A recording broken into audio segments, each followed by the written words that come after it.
Hello friends, James Stevenson here with a little late video about Ford versus GM versus Tesla.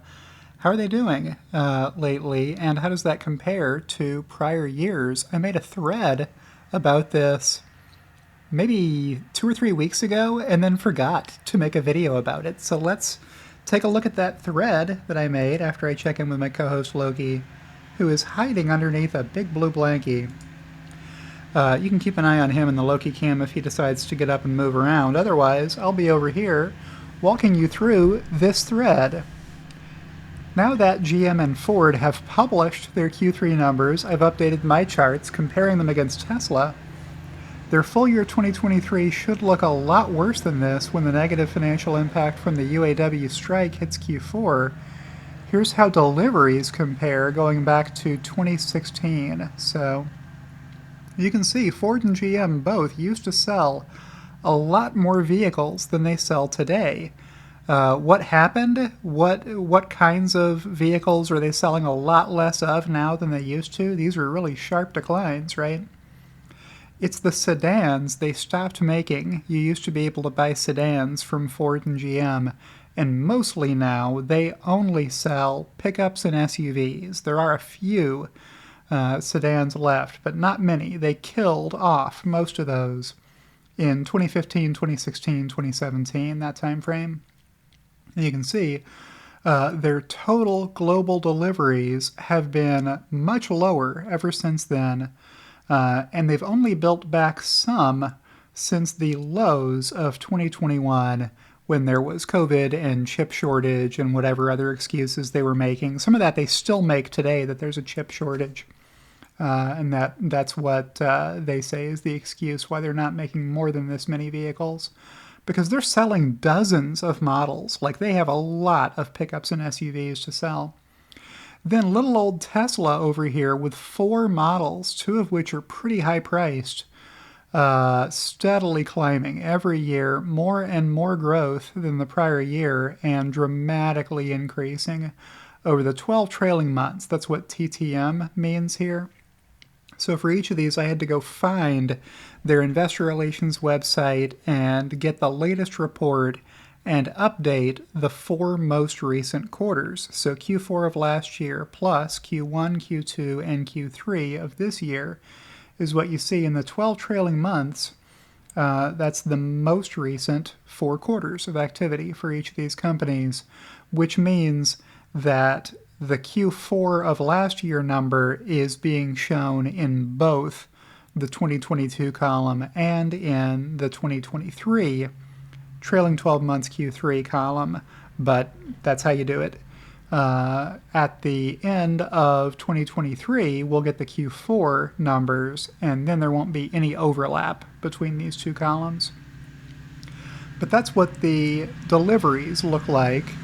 Next, we turn our attention to how Ford and GM have each lost more than 2 million vehicles sold per year compared to 2016, mostly due to retiring sedans to focus on more profitable trucks and SUVs. I should have read that first. Here's the same chart except for revenue in billions of dollars. So here's what the revenue looks like. Now, revenue, you can see pretty quickly, is already doing a lot better than deliveries were. So if the deliveries are down but the revenue is up, what has happened? Well, it's not volume, so it has to be rate. It has to be that the average selling prices for Fords and GMs are higher now than they were before. Why would that be? Because the sedans they discontinued were low-priced models. So they got out of the business of making little Geo Prisms or whatever they were, little Ford Escorts. I don't know what the small sedan models were that got killed off the top of my head, but those were mostly lower-priced vehicles, and with them gone from the picture, you're now getting a higher average selling price just by virtue of mix. So when you sell more of the kinds of vehicles that you can charge more for, pickups and SUVs, your revenue per vehicle delivered is going to increase as a result of it. So their revenue is up some. It's not up huge, especially when you compare it to Tesla. Tesla's revenue is up huge over the past 7 years, or 8 years. How many columns is this? 1, 2, 3, 4, 5, 6, 7, 8. We don't quite have 8 full years here because we don't have Q4 numbers yet for 2023. But you can see Tesla will likely be around $100 billion worth of revenue this year. That's not quite as many as Ford and GM, but they are selling dozens of models, and Tesla is selling 4 models, right? Pretty remarkable to see this much revenue growth steadily upwards. You know, Ford and GM both took pretty big hits in 2020 and 2021 on revenue, and they've only just made it back above the revenues they were reporting back in 2016. I did it again. So Ford and GM are posting record high revenues, but at a tiny CAGR of 2% since 2016. But what about earnings? Let's go on to the next chart.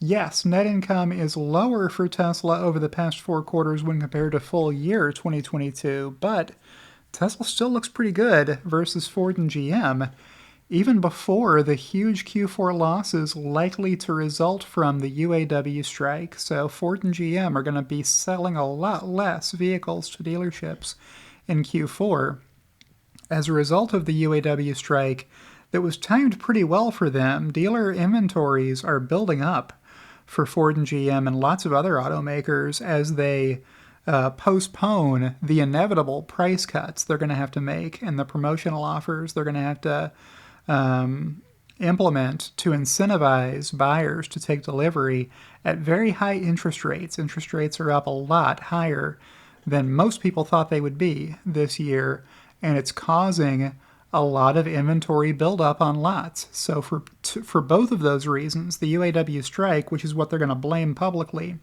and the high dealer inventories, dealerships have what they call a floor plan, which is their borrowings. They have to borrow money to buy cars to hold on their lots so that they have selection for people to buy from.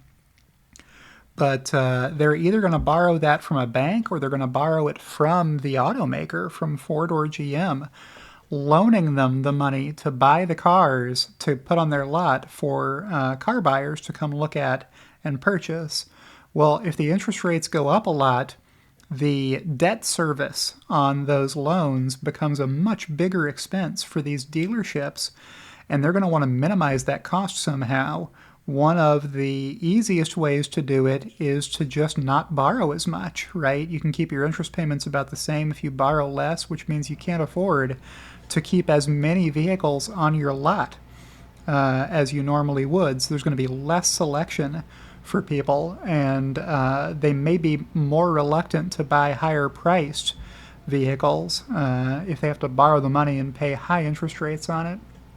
But if you look at these earnings, Tesla is over $10 billion worth of net income over the trailing 12 months.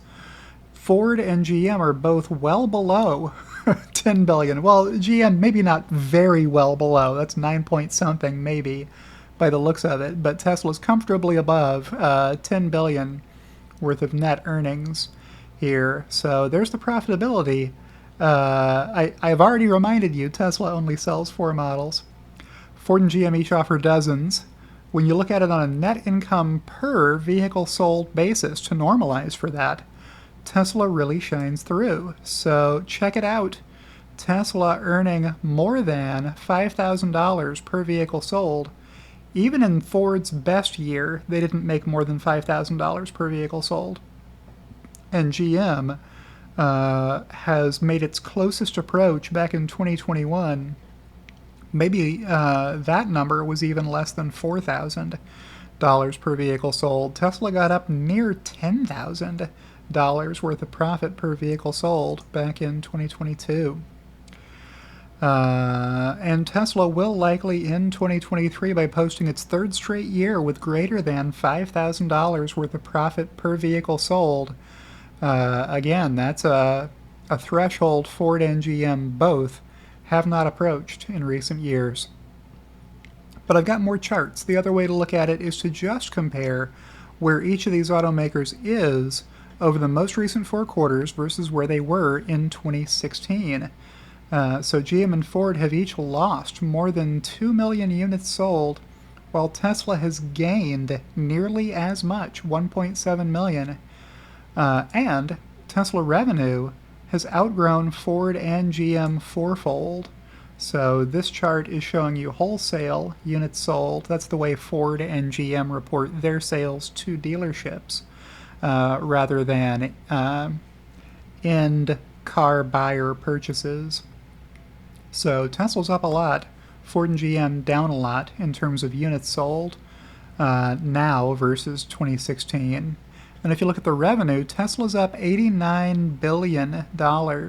Ford and GM are only up by about 1/4 of that amount.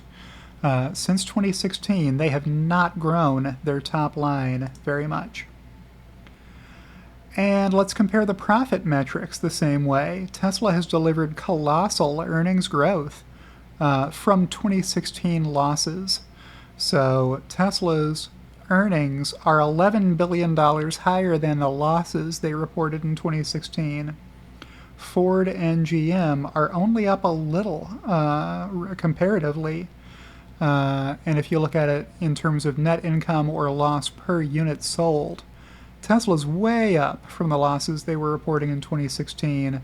Ford and GM have improved by $1,000 or less how much profit they're making per vehicle sold since 2016. So GM and Ford, I said, will be lucky if their 2023 earnings are any larger at all than they were 7 years ago, because Q4 is going to be such a bad quarter, probably. And because somebody always asks, here are the boring tables of numbers that the 8 charts above are coming from. So if you want to see the numbers instead of as graphical representations, here's the numbers for you. And I did have to correct one of my charts. So for the revenue chart, this one looks better than the one that we saw above because I had this y-axis, these labels over here, shown twice. I had them over here and I had them over here, and it was making the Tesla bars kind of squished side to side because there had to be room to put those labels in here. That resulted from if the scale changes, I have to line them up exactly the same, and I forgot to hide that one when I was done. So these are 3 separate charts. It's not one chart here. Excel is not good at doing a field of many charts. Flourish is good at doing a field of many charts, but for Excel, what you have to do, or what I do, is make 3 separate charts and then make sure they're lined up exactly the same for the y-axis. And then you have to arrange them side by side by side to get this effect. There you go. And that's my video for today. So we'll check back in with Loki and see that he is still sleeping on the job. And I'll remind you that if you liked this video, don't forget to click like. If you didn't like the video, feel free to leave me a scathing comment about how much better this video could have been if I were better at making videos. But thank you for supporting me, all of those who do support me through Patreon or on X, or by joining my YouTube channel as my executive producers Kathy Kitchler and Rebellionaire.com did, and I'll see you in the next one.